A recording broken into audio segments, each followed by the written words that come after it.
नमस्कार बच्चों। नमस्कार बच्चों। आज मैं आपको एक कहानी और सुनाता हूँ। कहानी का नाम है घायल कबूतर। एक बार की बात है, एक छोटे से शहर में एक बच्ची अपने माता पिता के साथ रहती थी। एक बार बारिश के दिनों में एक घायल कबूतर उनके घर में आके गिर गया। तो वो ज़्यादा घायल तो नहीं था, उसका कोई पंख टूट गया था मगर उससे उड़ा नहीं जा रहा था। तो अब उन्होंने क्या किया, बच्ची ने अपने मम्मी पापा को बताया।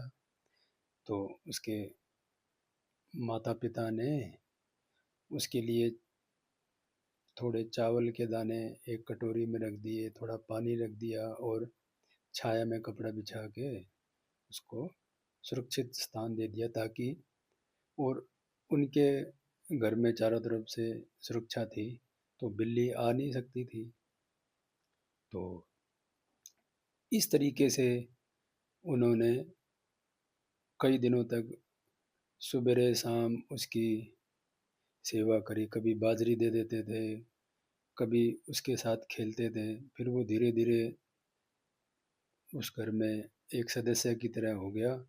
10-12 दिन के बाद वो कबूतर चलने लायक हो गया और वो एक दिन उड़ गया। फिर जैसे ही वो उड़ गया तो उस बच्ची को जी नहीं लगा। तो 2 दिन बाद वो फिर कबूतर फिर वो आ गया। फिर उसको उस बच्ची ने चावल बाजरी खिलाया और उसके साथ खेलते थे। वो भी खेलता था, ऐसे चोंच मारता था। तो इस तरीके से उन दोनों बच्ची की और कबूतर की दोस्ती हो गई। फिर वो कबूतर क्या होता है कि बीट कर देता है, तो कहते हैं ना कि कबूतर की बीट से सांस की बीमारी हो जाती है। तो अब वो कबूतर सही हो गया था। तो वो इस घर का सदस्य के रूप में हो रहा था। तो उसके पापा ने बोला कि इसको अब स्वतंत्र उड़ने दो, क्योंकि ये इसका पक्षियों का काम तो आकाश में उड़ना होता है। जब ये आकाश में उड़ेंगे, स्वच्छंद उड़ेंगे, जब ये दिन दुनिया देखेंगे, और यही इनका असली जीवन है। इसको घर में नहीं रखना।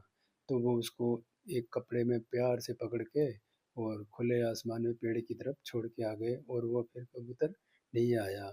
और इस तरीके से वो कबूतर सुरक्षित और सकुशल हो गया, स्वस्थ हो गया। तो बच्चों, इस कहानी से हमें ये शिक्षा मिलती है कि हमें पशु पक्षियों पर दया करनी चाहिए। उनमें भी हमारे प्रति प्रेम होता है। धन्यवाद बच्चों। जय हिंद।